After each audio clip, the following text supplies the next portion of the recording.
Good morning student, BA first year financial accounting में आपका जो टॉपिक चल रहा था वो चल रहा था टीचिंग मेथड्स के अंदर मैंने आपको ये बताया था कि शिक्षण विधि के माध्यम से हम किसी भी विषय को क्या बना रुचिपूर्ण बना सकते हैं। ठीक है, इसके अंदर मैंने फिर आपको शिक्षण विधि के उद्देश्य बताए थे कि बेसिकली क्या उद्देश्य होते हैं। तो आपको पता है कि हम जिस भी विधि के माध्यम से बच्चों को पढ़ाते हैं तो हमारा ये उद्देश्य होता है कि बच्चों में स्वाध्याय की भावना के साथ साथ सभी प्रकार के कौशलों को विकसित करना, उसकी करके सीखने पर बल देना। तो इसमें क्या होता है, और व्यवहारिक जीवन पर प्रकाश डालना और सैद्धांतिक नियमों के साथ साथ क्या करना है, उनके व्यवहारिक जीवन को भी अवगत कराना और सभी प्रकार के आधार विद्यालय परिवार समाज सभी से रिलेट करते हुए क्या करना, शिक्षण कार्य करवाना। तो जब हम कोई भी साधनों को अपनाते हैं तो ये माना जाता है कि हमारे द्वारा किए अपनाए गए जो साधन है बच्चों को सिखाने के, वो बेसिकली क्या हो जाता है, वो रुचिपूर्ण होने के साथ साथ प्रभावशाली हो जाते हैं और शिक्षण प्रक्रिया क्या हो जाती है, शिक्षण प्रक्रिया एक तरह से मनोरंजनात्मक हो जाती है। अब आता है कि शिक्षण विधि के तत्व एलिमेंट्स, तत्व इन द सेंस है इसके अंदर कि हम बार बार शिक्षण विधि बोल रहे हैं लेकिन हमें पढ़ाना कैसे है, इसके अंदर क्या क्या एलिमेंट्स को काम में ले सकते हैं। जैसे आप किसी क्लास में पढ़ाने जाते हो तो एक योजना के साथ जाते हो, आपको पता है कि मुझे इस विधि के माध्यम से पढ़ाना है। अब इसमें बहुत सी बातें आती है, आप व्याख्यान लेक्चर के माध्यम से एक तरह से बातचीत करके किसी भी विषय को शॉर्ट आउट कर सकते हो, या फिर चित्रों के माध्यम से बच्चों को क्लियर कर सकते हो, या फिर प्रायोजना विधि के माध्यम से आप बच्चों को क्लियर कर सकते हो करके सीखने पर, या फिर आप बच्चों को प्रैक्टिकली उस रूप में कन्वर्ट कर सकते हो। मतलब इसमें बहुत सी बातें आती है, या फिर उदाहरणों के माध्यम से आप बच्चों को समझाते हो। तो पढ़ाने के लिए हम जिस जिस एलिमेंट्स को काम में लेते हैं, जिस तत्व को काम में लेते हैं कि हमारा विषय बहुत सरल से सरल बनता जाए, कि जो कठिन विषय है वो सरल बनता जाए, तो उसके लिए हम शिक्षण विधि के अंदर भी बहुत से एलिमेंट्स को काम में लेते हैं। शिक्षण विधि बोल रहे हैं लेकिन शिक्षण विधि का एक एक साधन होता है, तो वो साधन एक उदाहरण भी हो सकता है, चित्र भी हो सकता है, व्याख्यान भी हो सकता है, बातचीत भी हो सकता है। ऐसे बहुत से तत्व आपके सामने प्रस्तुत होते हैं। तो अब मैं बता रही हूँ, नंबर 1, शिक्षण विधि के तत्व निम्नलिखित हैं।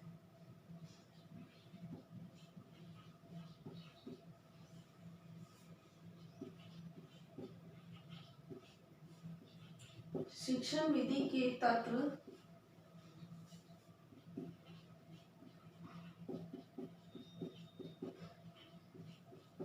निम्नलिखित है। नंबर 1, पहला आता है बातचीत।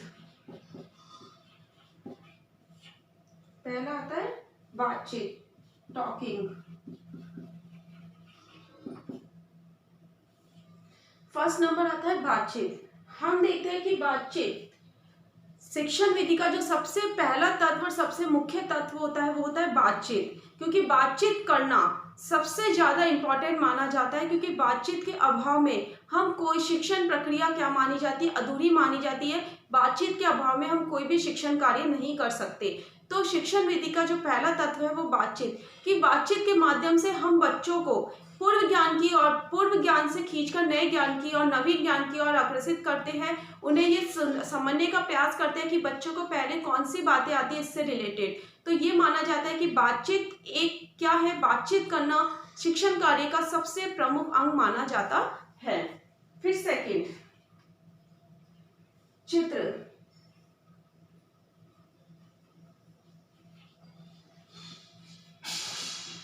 पिक्चर्स। सेकंड नंबर आता है चित्र, पिक्चर्स। हम देखते हैं कि हम अगर विभिन्न प्रकार की सहायक सामग्री के माध्यम से बच्चों को पढ़ाते हैं तो वो उनमें लॉन्ग टर्म तक स्थायी रूप से क्या रहती है, वो अर्जित रहती है, उनके ज्ञान अर्जित रहता है स्थायी रूप से। तो ये माना जाता है कि चित्रों के माध्यम से जब हम किसी भी विषय वस्तु के कंटेंट को क्लियर करते हैं, विषय वस्तु को क्लियर करते हैं किसी भी छात्र के सामने, तो वो उसको समझने की कोशिश करता है, ज्यादा से ज्यादा उस चीज को क्या करता है, कैचअप करने की कोशिश करता है। तो चित्रों, जो पिक्चर्स होते हैं, चित्रों के माध्यम से अलग अलग तरह के चित्र हमारे सामने बच्चों के सामने प्रस्तुत किए जाते हैं। तो उन जैसे ग्राफ होता है, रेखा चित्र होता है, अलग अलग तरह से कोई भी चित्र प्रस्तुत किया जाता है। पिक्चर्स के माध्यम से एक तरह से क्या होता है, बच्चे शिक्षण विधि को प्रभावशाली बनाते हैं। फिर नेक्स्ट आता है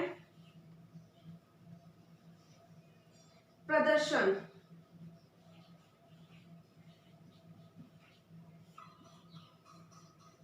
डेमोस्ट्रेशन,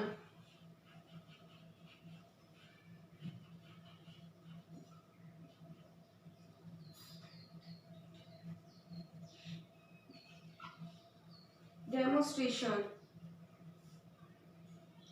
अब ये डेमोस्ट्रेशन क्या करता है, प्रदर्शन क्या करता है, तो लिखो किसी क्रियात्मक समस्या का, किसी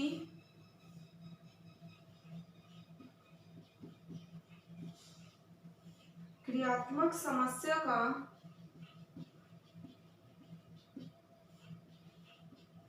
किसी क्रियात्मक समस्या का हल करने के लिए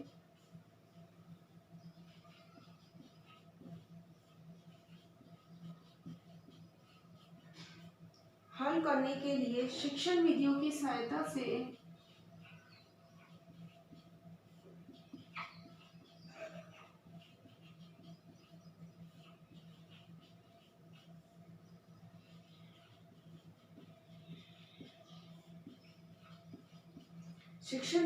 सहायता से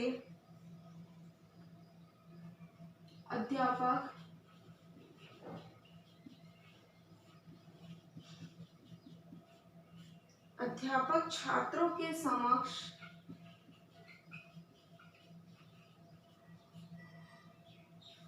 कक्षा में प्रदर्शन करता है।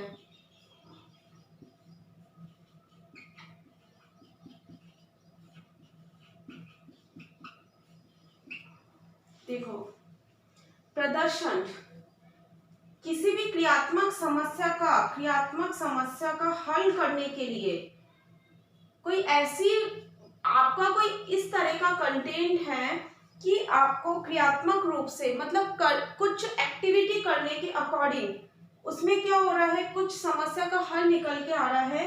तो क्रियात्मक समस्या का हल करने के लिए शिक्षण विधियों की सहायता से विभिन्न प्रकार की शिक्षण विधि को काम में लेता है। अध्यापक छात्रों के समक्ष क्या करता है, प्रदर्शन करता है, कोई भी प्रस्तुतिकरण देता है। प्रदर्शन के माध्यम से हम क्रियात्मक समस्याओं को हल कर सकते हैं, समस्याओं का समाधान निकाल सकते हैं। तो ये क्या माना जाता है कि शिक्षण विधि के तत्व एक प्रदर्शन भी आता है, जो एक मुख्य तत्व है। इसमें सभी प्रकार की क्रियात्मक समस्याओं के हलों को खोजा जाता है विभिन्न प्रकार की शिक्षण विधि के माध्यम से। फिर इसके अंदर नेक्स्ट आता है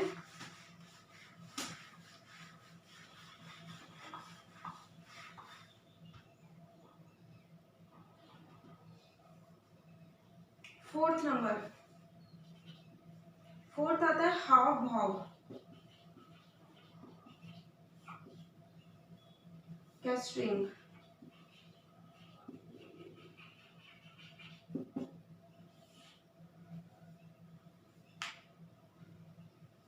देखो, हाव भाव, अब हाव भाव में माना जाता है कि कोई भी शिक्षण प्रक्रिया में जब तक हम जिस तरह कोई प्रेजेंटेशन करते हैं, अगर हम हाव भाव के साथ उस कार्य को नहीं करें तो हमें ये लगता है कि सामने वाले बच्चा है उसे समझ में नहीं आता।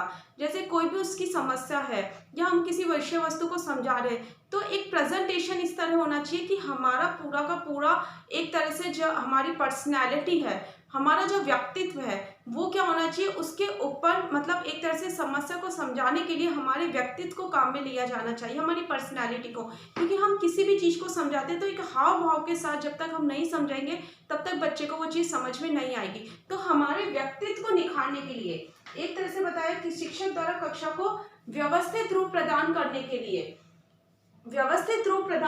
लिए हाव भाव बहुत ही जरूरी होता है। हाव भाव के अभाव में हम शिक्षण प्रक्रिया नहीं कर सकते। शिक्षण के लिए, छात्रों को शिक्षण के लिए एक तरह से व्यवस्थित रूप प्रदान करने के लिए क्लासरूम को हाव भाव बहुत जरूरी है। अगर शिक्षक एक मौन दिशा में या फिर ये मान लो एक लेक्चर मेथड ही लेक्चर देता जाएगा तो बच्चे उसको एक तरह से क्लास क्या हो जाएगी, निरस हो जाएगी। तो इसमें एक हाव भाव के माध्यम से बच्चे भी एक तरफ से सामने वाले के प्रति क्या होंगे, अट्रैक्ट होंगे, मतलब टीचर्स के प्रति और विषय वस्तु के प्रति। तो उसे हाव भाव परिवर्तन करने की विशिष्ट आवश्यकता होती है। फिर आता है नेक्स्ट, लेखन।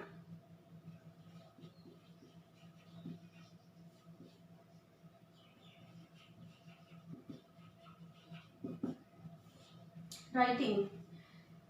इसके अंदर मेन आता है कि शिक्षण की प्रक्रिया को निखारने के लिए शामपट सबसे ज्यादा अच्छा माना जाता है, क्योंकि शामपट के अंदर हम क्या करते हैं, विभिन्न प्रकार के महत्वपूर्ण बिंदुओं को क्या करते हैं, लिखते हैं, और उसके माध्यम से क्या होता है, हमें जिस तरह हम बोल रहे हैं तो हो सकता है कि बच्चों के उस वक्त ध्यान रहे और उसके बाद बच्चे उस ज्ञान को मतलब जो हमने उसको बताई मुख्य बातें वो भूल जाए, तो वो भूले ना, उसके लिए हम मुख्य बातों को किस में लिखते हैं, शामपट पे लिखते हैं, जिससे हम शिक्षण की प्रक्रिया को और अच्छा निखार ला सकते हैं।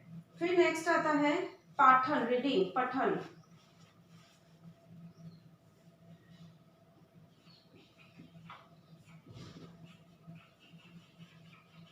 बच्चों को निर्देश देने चाहिए पढ़ने के लिए, उनकी अभिव्यक्ति को जानने का प्रयास करना चाहिए, किसके माध्यम से, पठन के माध्यम से, क्योंकि बच्चा पढ़ेगा स्वयं उस चीज को, बुक को पढ़ेगा तो वो उस अर्थ को ग्रहण करने की कोशिश करेगा।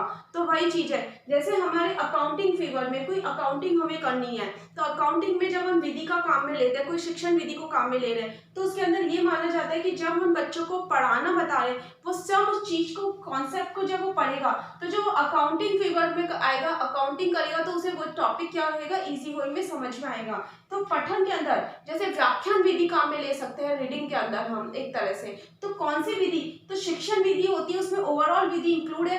इन ओवरऑल विधियों के अंदर किसी में हाव भाव अच्छा माना जाता है, जैसे करके सीखने पर हम हाव भाव का प्रयोग कर सकते हैं, लेखन, रीडिंग, इसमें व्याख्यान विधि को काम में ले सकते हैं, तो ऐसे अलग अलग विधियों को हम काम में ले सकते हैं।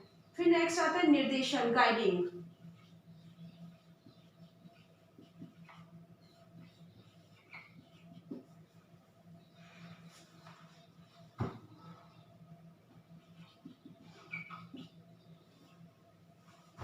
निर्देशन, गाइडिंग, जब क्रियात्मक समस्याओं को बताया जाता है, क्रियात्मक शिक्षण प्रदान किया जाता है, तो उसके अंदर बच्चों को निर्देशन प्रदान करना एक तरह से किसकी भूमिका होती है, शिक्षक की भूमिका होती है। उस समय शिक्षक एक निर्देशनदाता के रूप में क्या करता है, भूमिका अदा करता है क्लासरूम के अंदर, और बच्चों को समय समय पर उनकी समस्याओं के समाधान के लिए क्या करता है, अवगत कराता है। तो ये सारी की सारी चीजें क्या हो गई थी, शिक्षण विधि के तत्व। आपका होमवर्क है शिक्षण विधि के तत्वों को स्पष्ट कीजिए, शिक्षण विधि के तत्व को स्पष्ट कीजिए। घर पे रहिए, सुरक्षित रहिए। Thank you.